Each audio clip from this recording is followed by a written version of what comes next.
Hey everyone, it's Mark, your firefighter, realtor, and out-of-state investor. Today I have a special guest on, Ken Rusk. He is an best-selling author, entrepreneur, and advocate of the blue collar kind of vision out there. So, Ken, welcome to my channel. Thanks, Mark. Appreciate you having me. And again, thanks for your service as being a firefighter. That's really great. Yeah, I mean, I love it. I still think it's probably one of the best jobs in the world. However, my mindset has changed a lot these past few years, and a lot of it just has to do with kind of the whole financial freedom movement, but also kind of what your book talks about. So why don't you tell my audience a little bit about yourself? So you could consider me a blue collar entrepreneur of sorts. I started digging ditches when I was 15 and built that into learning how to run companies from the inside out, and then starting my own company in 1986. We started with about 6 people. We have a staff of 200 now that crosses 2 or 3 different companies and development companies.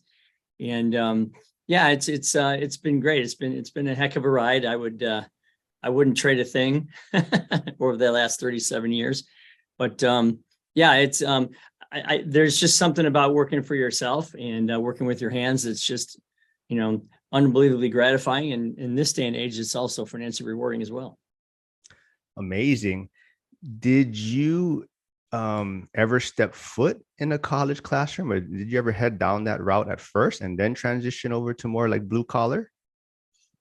Well, yeah, it's interesting because when I was 15, my high school in high school, the building shared a fence with an industrial park. And I would have to cut through with my buddies after school. We'd cut through a hole in the fence and we go through this industrial park on our way to hang out at the carryout. And so, there was always a lot of energy in these industrial buildings. There was things that young guys liked. There's, dump trucks and backhoes and people running around, energy, sights and sounds and activity. And for me, I needed a job like anybody else. I mean, I wanted to take my girlfriend out for pizza or get my first used car or, go bowling with my buddies or whatever. So I knew somebody that worked at one of these places, and I went in and said, "What do you do?" And they said, "Well, we dig ditches here, basically." So they fixed old wet basements. And so I said, I can do that. So I did that in the summertime. And in the wintertime, I worked inside the office. Well, the reason I'm saying this is because there came a time when I was 18 that I had to decide if I was going to college or not. And I just knew college wasn't for me. I mean, I tried a few classes and I just knew that I tried them at night so I could keep working. And I just knew that that wasn't my thing. So they offered to, they were opening new offices around the Midwest because our company in Cleveland, Ohio was growing so big. And so I just went around and started these companies from scratch. I literally found the buildings and we hired people to build out the interiors, and then we hired people and we got equipment and telephones and everything and opened these companies up. And I did that 4 or 5 times before I moved to my current company, which is when I started. I got tired of living out of a suitcase. You know how that goes. So long answer here, but I thought that maybe I had to go, or I was supposed to go, or everyone was telling me I should go. But no, it didn't work out that way. And I'm glad it didn't, because I really liked working for myself and controlling my own destiny and all that. So yeah, it's been a good thing. That's an amazing journey. So do you think like the whole kind of path for blue collar is like rewarding, and that's kind of why you headed down, or it was just kind of like your passion, you're interested in it, and you just now are using that to promote to others that there's a different kind of not there's not a traditional path that people have to follow. Like for myself, I thought like you have to go to college, this was the only way, just get a degree and now you get a job. But it sounds like you had a different vision or different path, and now you're following your passion also. Well, yeah, I mean, let's just step back for a second. So in the early 80s, they had, and before that, they had something called shop class in most high schools. And you could walk down the hallways and you could see someone changing the transmission on a Mustang, or someone milling a leg for a table, or somebody wiring an outlet, or building a robot, or, building whatever, welding something or doing someone's hair or their nails or cooking or whatever. And you could accidentally discover how cool it was to be in the trades. Well, that was our experience. So, they took those shop classes out of high school and they replaced those rooms with computers, which is fine. We all needed to learn computers, but why did it have to be one or the other? So what that did is it prevented now millions of kids from, like I say, accidentally discovering how cool the trades were, and it took them off of that path. And all of a sudden, all the high schools became college prep schools, and yet no one can really tell me what that means. I think it's just the same school. They just write the word college prep on the wall, and that's what it is. So, you get this, and now kids are walking the hallways going, well, wait a minute. If I want to be a carpenter or a plumber or a welder or something, am I like less than? Should I even be in this school? Should I be walking the same hallways as all these college prep kids? Or is that just like a story that they're telling? I mean, what's the stigma going on here, right? So then you had that affecting people from going into the trades. And then, colleges are really, really good at shaming teachers and parents into saying, if you don't give us college kids, you're a failure. And if the kids don't go to college, they're going to be failures. They're really good at that. But don't forget, colleges are businesses first, and they're teaching institutions second. That's a fact. So you really have to navigate your way through all that perfect storm to become someone that wants to build houses, or, they want to do plumbing, or they want to open their own bakery shop or hairdressing or whatever, right? So yeah, that had an effect on what I did. And I just remember saying, I like working with my hands. I like being outside. I like controlling all the aspects of my life. I like controlling my input, which is how hard I work, my output, which is the quality of the work that I put out, the time, the day, the schedule. I liked controlling, the customer's expectations. I liked controlling my financial gain. And so all of that led me to believe that this was the way to go. Well, the good news for anybody who wants to take that path is that the supply and demand is working in your favor right now, like it never has in my lifetime, because colleges are steering all these kids into spending all their money with them. And you're not seeing people going into all the trades. In fact, for every 10, 55 to 60-year-old people that are retiring from the trades, only half of that is coming back in to refill those spots. So where supply is high and demand is low, guess what? That's where the money goes. And that's what you're seeing now. So for someone who's like let's not follow the crowd type person, they can make a fortune in blue collar trades right now. And that's what we're seeing playing out. Totally agree. I mean, that's what we were kind of talking about off camera, how we were talking about how I feel like my generation, so I'm going to be 47 this year, but we were, like you're saying, we were all kind of forced or put down that path that we had to go to college. And this whole generation, we don't have a lot of tradespeople. Like when I see someone, coming over to work in my house, whether it's a plumber or electrician, they're at retirement age, but they're making such great money that they're not willing to stop, and they don't have anyone to pass this business down to anyone else.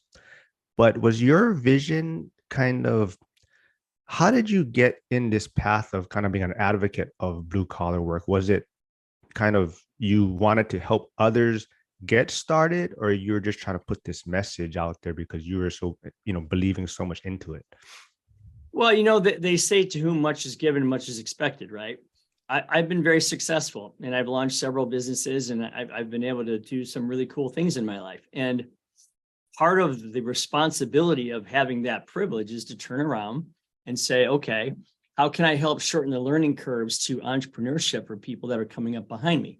It's really simple. I do a lot of giving back of time, treasure, and talent, right? Things like Make-A-Wish and Ronald McDonald's House and all those types of charities that we give a lot to, veterans charities and whatnot. And this was just another way. So I wrote the book Blue Collar Cash, and I couldn't believe it would go 10 feet, much less the 10 miles that it's gone. It became a bestseller last fall. And again, eternally grateful, totally blessed for that. And Yeah, it's been a real labor of love for me now, because I built this course that goes along with the book, and it's just aimed at the people that are trying to figure out what they want their life to look like. And that's kind of my whole MO, which is, instead of living an if then life, which means if I go to high school, if I get good grades, if I get a scholarship, if I go to college, if I get a degree, and then if that degree finds me a job that pays well, then I can start living my life. It's backwards. In my world, you figure out what you want your life to look like first in every aspect, and then take one of the many paths to get there. Because in the end, Mark, we don't live to work. We work so that we can live. Well, let's start with the live thing first and see what that is, and then pick one of the many ways to get there. A lot of times I'll say this, and it's somewhat controversial, but I'm not so sure that it makes a difference what we do for a living as it makes the difference what we do with what we do for a living. Because ultimately, when you're sitting in your backyard, or you're sitting in your wherever you're at, you're looking around saying, am I gaining on the earth? Am I gaining on this world? Am I gaining on the life that I see for myself, regardless of how you get there? And, I'm not anti-college, but college is only one of 6 ways to get to where you need to go. And, yeah, they would have you believe it's the only way, but nothing could be further from the truth there.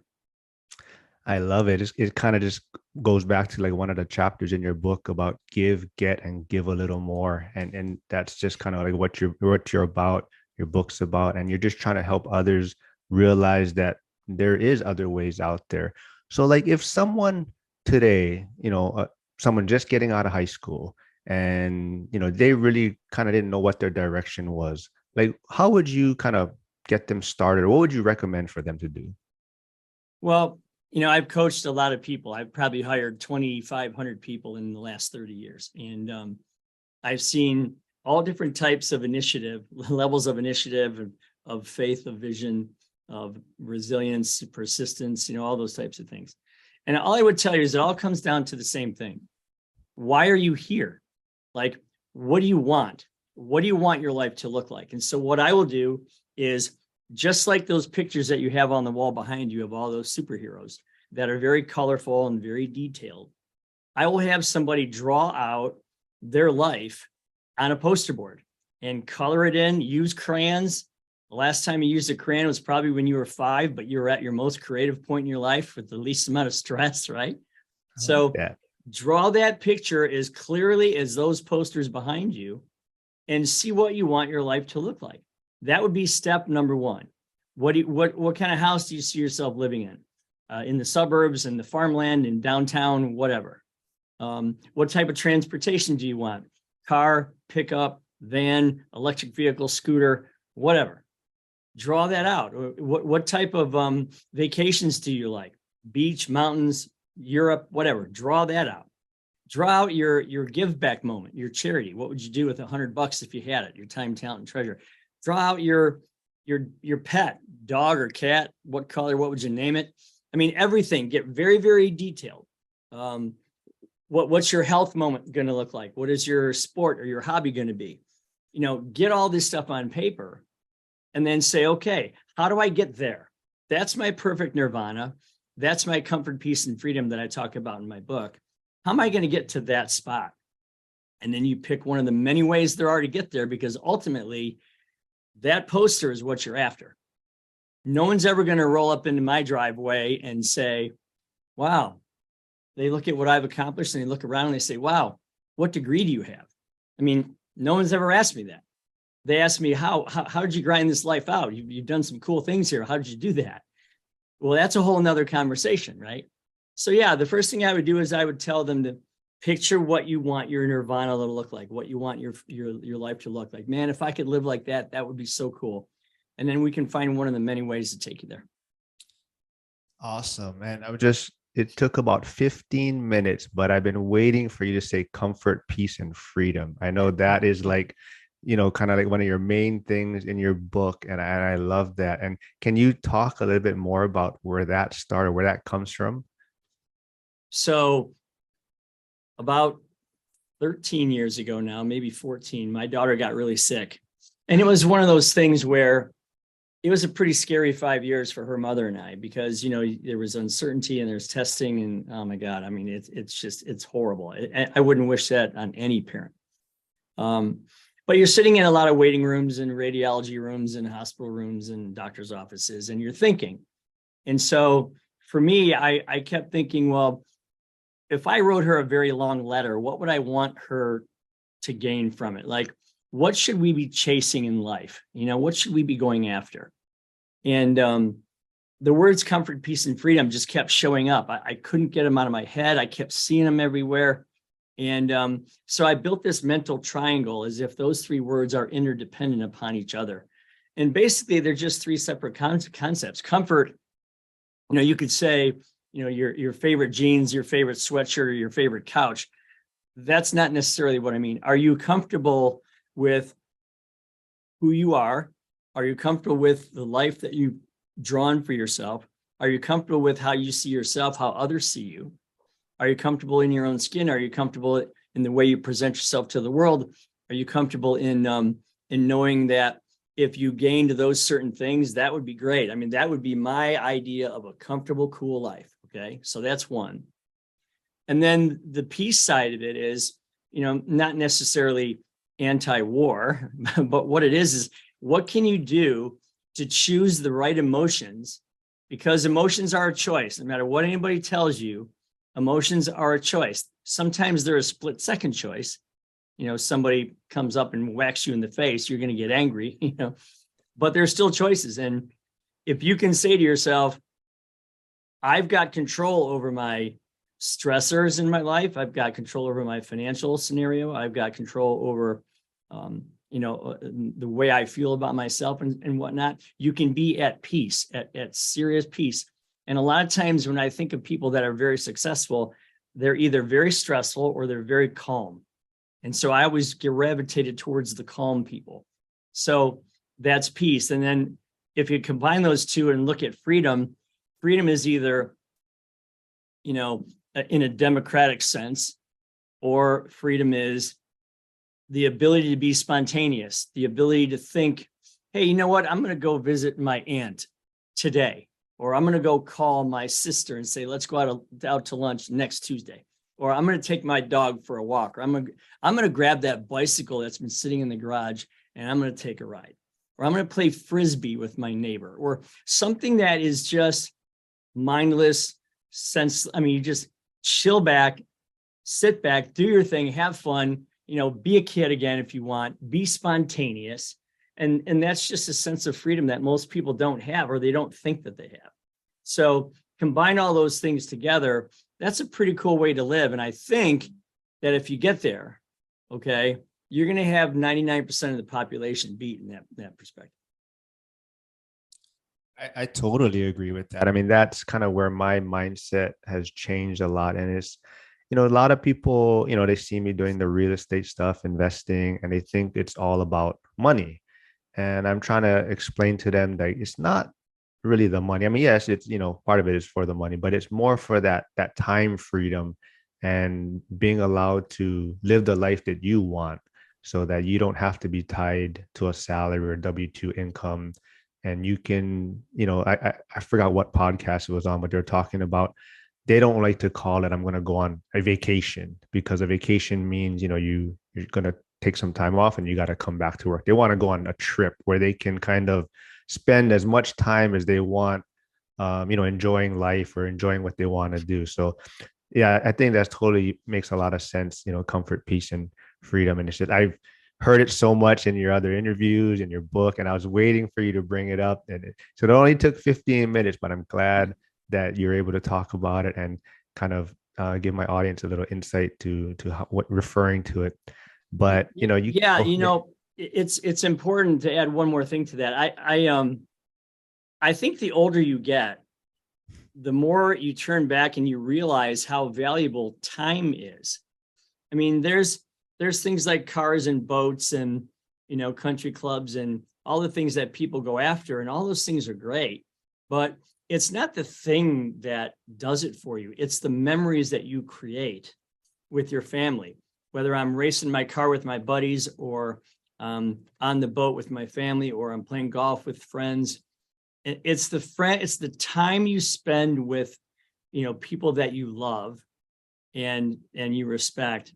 And it's the time that creates memories with those things that fill, the photographs in all of your frames around your house. I think you measure somebody by what's in their pictures. You know what I mean? If you can look around somebody's house or in their office, and you can see that here, if I spun the camera around, you would see all the memories that I created with my family and my friends. And I think that's the true measure of how you did. Were you able to have enough time to do the things you wanted to do and to create the memories that you wanted to create? Because, that's really all we get to own. You know what I mean? Everything else is kind of ours just for a temporary period of time. Yeah, I mean, so, is this also why you're kind of a big believer in entrepreneurship? Do you think being an entrepreneur kind of gives you more freedom than, having a traditional W-2 job or, working for a paycheck? Well, first off, let's talk about what entrepreneur means. Okay. I'm going to take that same crayon and I'm going to give it to you with a blank sheet of paper, and I want you to draw entrepreneur. Well, I did that this morning with some people, and you can't. It's not something you can draw. It's just a concept. I mean, entrepreneur at what? Okay, well, I'm an entrepreneur at building surfboards. Oh, I can draw that. I'm an entrepreneur at building houses. Okay, I can draw that. So you can't really picture the word entrepreneur. So to get that part out, the second thing I need you to know, and this is what's really important for all of your listeners, I think. An entrepreneur is nothing more than someone who has a series of characteristics that they start employing into their life. Characteristics like vision and faith and initiative and courage and persistence and resilience and generosity and simplicity. Those are the types of things that entrepreneurs all have, but we all have the ability to be brave. We all have the ability to see things. I mean, our brain works in amazing ways. So the only difference between an entrepreneur and someone who isn't one yet is they see what they want. And once they see it clearly enough, like the posters behind you, then all those characteristics come alive inside of them. So I hear people say, oh, Ken, you're lucky you're one of those entrepreneurs. That's baloney. I mean, I just saw what I wanted, and then all those characteristics came out of me that I used to make my businesses happen. So yeah, I think there's nothing better than working for yourself. I think the control and the freedom of that is just amazing. Now, some people are more comfortable they're more secure in a big corporate setting where they go and they're in a big building and there's people everywhere and there's upward mobility and all that other kind of stuff. And that's great. But I think even if you're going to do that, you should work at it from an intrapreneur point of view, which means you're an employee of somebody else's, but you're still treating your job like you own it. And you take off and go crazy with it and be the best person that company will allow you to be, right? Because even then you have somewhat of an independent thinking mindset, right? So yeah, I think there's nothing better than working for yourself. We need a lot of people to do that in this country right now because of the supply and demand issues. And yeah, there's no better way to spend your life. At least that's my opinion anyway. I totally agree. Do you think there's kind of you have to find that balance though? Because I know people that have, started businesses or, they followed a passion. However, I guess maybe you would say they were a micromanager and now, they were working 80 hours a week, trying to get this business. And then, they wanted to do everything. They wanted to be hands-on with everything. And they weren't able to get this business to kind of be self-sufficient and kind of for them to be able to step back a little bit. Yeah, that's a really important point, and I'm glad you asked that. So again, this is one of those controversial things, but in my opinion, if you're a true entrepreneur, you are irrelevant to the success of your company. And what I mean by that is you started the company, you got it to a position, but you're not going to be 70, 80 hours a week guy or gal. You're not going to go home and brag about the fact that you solved every problem, you fixed every situation, you created every idea, you built every new widget. You can't be that if you want your company to grow and if you want the freedom that you're supposed to get from being an entrepreneur in the first place. So your goal should be to start your company and immediately build as many entrepreneurs, again, employee entrepreneurs, as many of those around you as you can, because then you can pull yourself out of the day-to-day running of the company, almost like you're hovering above your building in a helicopter.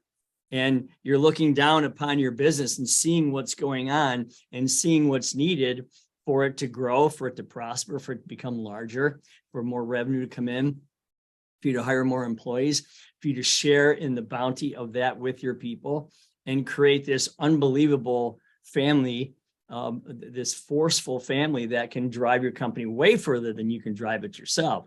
So yeah, if you're one of those people who thinks my value comes from how many things I can fix every day personally, then you might want to think about trying to pull yourself out of it, let others take some of those reins, and then watch your company grow leaps and bounds more than you can do it yourself. Great advice there. I kind of want to touch because your book is about blue collar.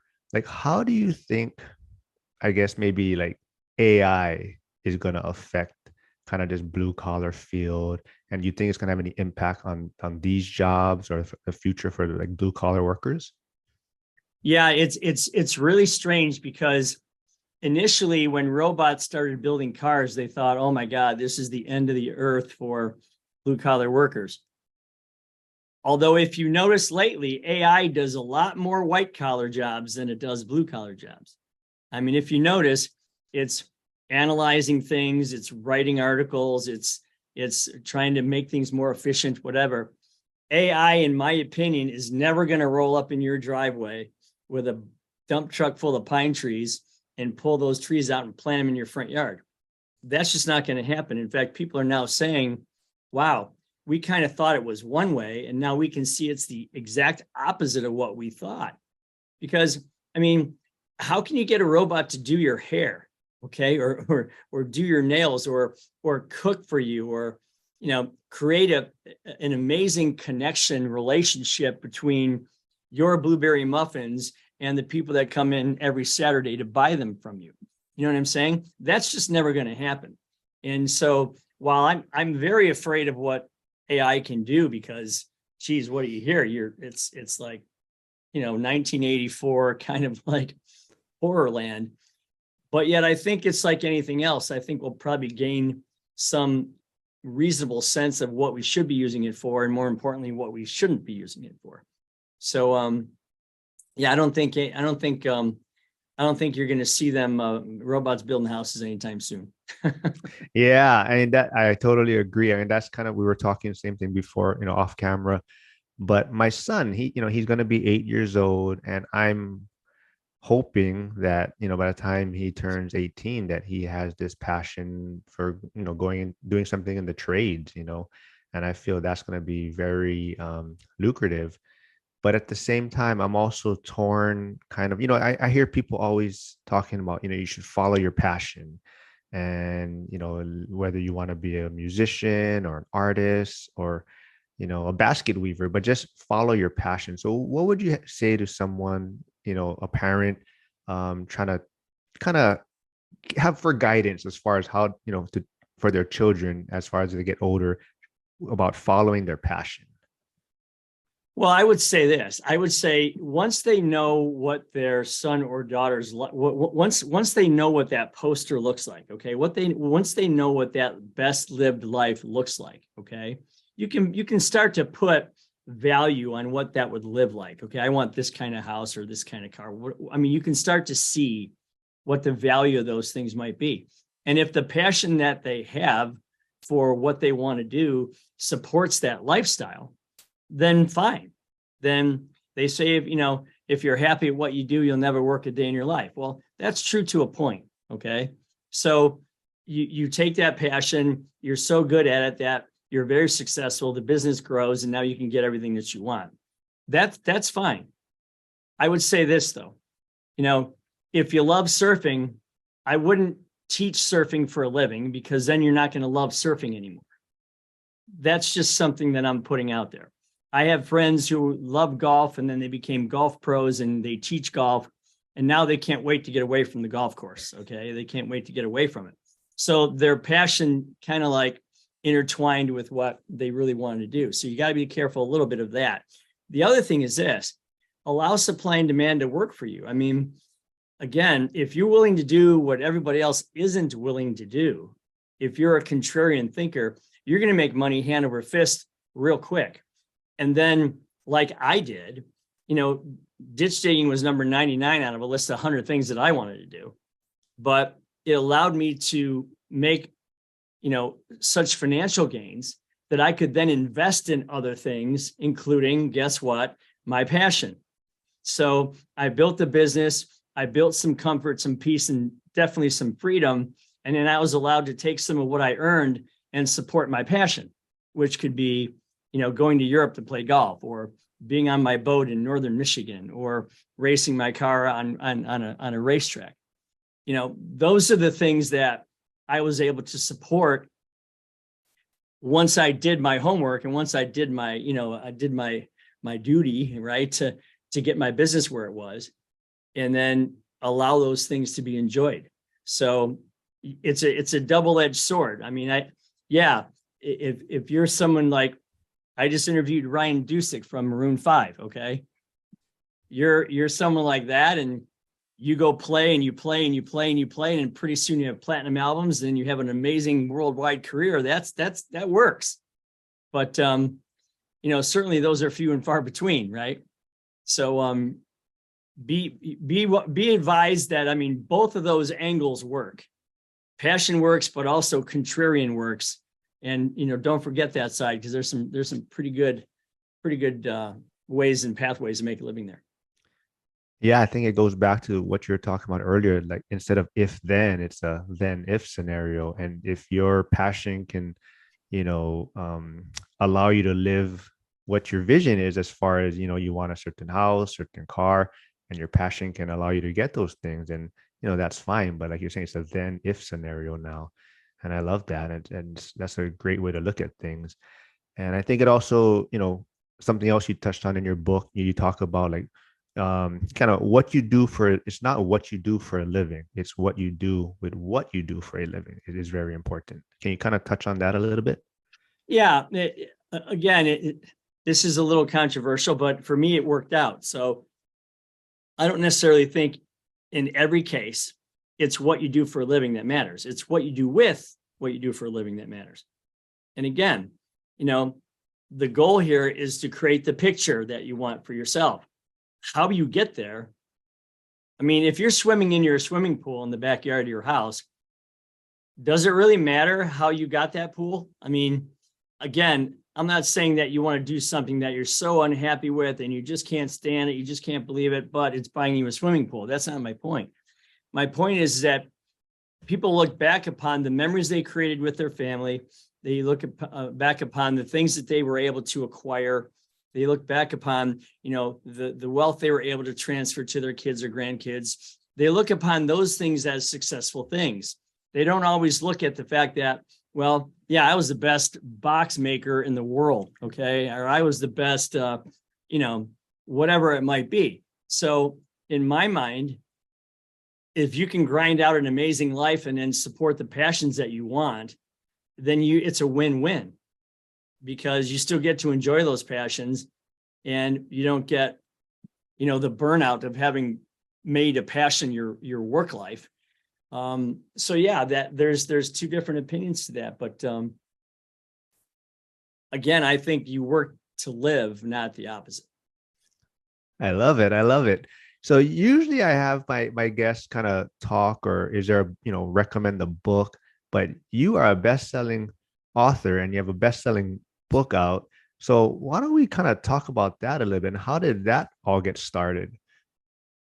Well, in writing that letter to my daughter, I started telling stories, and the stories just kept growing. And the comfort, peace, and freedom thing kept coming alive, and that kept showing itself. And then I wrote stories about my friends who were all blue collar entrepreneurs who overcame amazing deficits. I mean, horrible things to become successful. And they were important that those stories were told. And they were grateful to tell those stories. But also I wanted people to understand that, and it's not just blue collar. I don't care, you know, if you want to go to college because you want to be a surgeon so you can operate on my shoulder so I can get back on the golf course, fine. Just learn everything you can before you come at me with that knife, right? And it's the same thing with architects or engineers or teachers or financial people. Yeah, you got to go to school for those things. For me, it was just a situation of, okay, how can I live my best life, right? How can I share that with other people? Because when you hire that many people, Mark, you become almost an involuntary life coach. You know what I mean? I don't have any letters after my name. I don't have any formal training. I have no degrees, but I do know how to sit down with someone and say, why are you here? What do you want your life to look like? Let's draw it out. Let's figure out what you got. And let's try to find a pathway to get to all those things. 1 year, 6 year, 5 year, 10 year, 12 year, 15, 20 year, whatever. Right. So all that stuff was gathering itself. And my wife was like, you might want to get this message beyond the four walls of your company. And so I just started gathering this stuff up. Pretty soon I had 80,000 words. And I literally Googled editors in New York, found an editor who had a whole bunch of ghostwriters. And even though I had written the entire book, a ghostwriter then would come in and kind of like clean it up grammatically and organize it by chapter and do those kinds of things. So they put their spin on it, which was great. And then pretty soon I had an agent, and then I had a digital PR person, and then I had a social media person, which I still don't understand totally. And then I got a publisher, and then boom, here's this thing. So yeah, it was a really crazy ride. It's super fun. I'm so blessed that people like the book and use it, and the course. People love the course that goes along with it. And it's changing lives, and I hear that every day. And again, I couldn't be happier for it. Well, let's talk about the course a little bit. Is this something new, or how much does it take to get started on your course, and what can people expect if they check it out? So, a lot of times I would see people with a wall full of books on their shelf. Okay. And I'm not talking about Harry Potter books. I'm talking about, self-help books. And I would look at the wall and I would say, well, what did you learn from that book?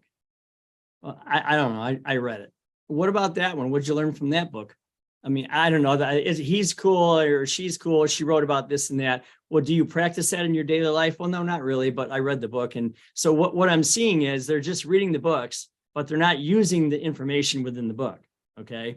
And it's almost like the books become trophies on a shelf. Right. So I thought, well, I'm going to take the information that I have. And since I know people are procrastinators, I mean, they generally think of someday rather than today. And that's a chapter in the book. And I said, I'm going to build this simple course where people can change their lives right now. Like as soon as they're done with the book, they take the first section of the course and they're changing their life today. And it's real simple. It's 45 minutes a week for 8 weeks. You could probably do it in 4 weeks if you wanted, or even less than that. And the thing is I've seen courses for 900, 1,000, 1,500, 2,000. This course is $129. You get a free $25 book with it. And oh, by the way, if you do that, you get to donate one to a friend or a neighbor or a family member or whatever for free. So it's about $69 or whatever it is to get this information for yourself. And my hope is that it not only helps you, but it helps somebody else in the process. And sometimes it's really fun because people take the course at the same time as one of their friends or neighbors or whatever, and then they both get the benefit from it. So yeah, it's been really successful. And again, I couldn't be happier. When I get the feedback of this changed my life and I started thinking different from day one, and I owe this to Ken. And I'm like, that's all great. I'm just glad I could help, because again, that's what we're put on earth to do. When you become successful, it's time to teach others to do the same thing. I'm sure you're helping a lot of people. I mean, your book is amazing.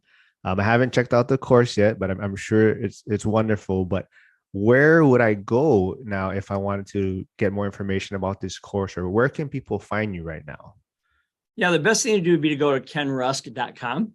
And there's a button up there that says read the book. There's a button that says buy the course. And there's information about what I do there. I have a little blog there and some stuff. And you can also see me on at Ken Rusk Official on all the socials like Instagram and Facebook and TikTok and all that.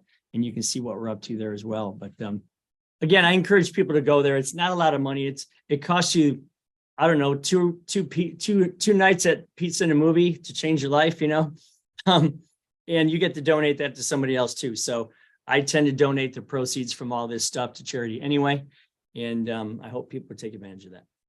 I love it. And there's a good chance you'll find comfort, peace, and freedom, reading this book and checking out your course. That is the goal. Yeah. Before I let you go, I mean, I'm kind of throwing this out. I didn't get a chance to talk to you about it, but you did mention the posters, the superheroes behind me. So usually what I like to ask my guests is kind of, is there a superpower that you feel has helped you in this journey, entrepreneurship, helping others, but is there a superpower that you think you have? I think if I do have a superpower, it would be to have the ability to help others see what's good in themselves. I mean, to get others to see that they are in such control of their future, more so than they think. You and only you know what your favorite everything is, right? You and only you know what your favorite color is and your favorite everything. So you and only you know what you would be passionate about, or what you would be good at, or what you could do, or what maybe you could do that other people aren't doing. You and only you know what you want your life to look like. No one else can tell you that. I mean, certainly your teacher can't tell you what kind of life you should live, right? Or your guidance counselor, or even a college rep, only you know that stuff. And I think you have to have confidence to say, you know what, Ken, you're right. I am in control of what my life looks like. So if I have a superpower, it's to be able to convince people that it's on you. You can do this. You have the confidence, you have the talent, the ability, you have the characteristics to make this happen. Let's just figure out what you want your life to look like and go get it. And that seems to be my thing, I guess. Awesome. Well, to all my audience out there, go try find Ken's book, Blue Collar Cash. Check it out. It's amazing. It's going to change your life. And Ken, thank you for coming on my channel. It's been a lot of fun. And we'll do it again sometime when your next book comes out, maybe. Absolutely, Mark. Thanks for having me. I had a blast. I appreciate it. All right. We'll talk soon, Ken. Yep.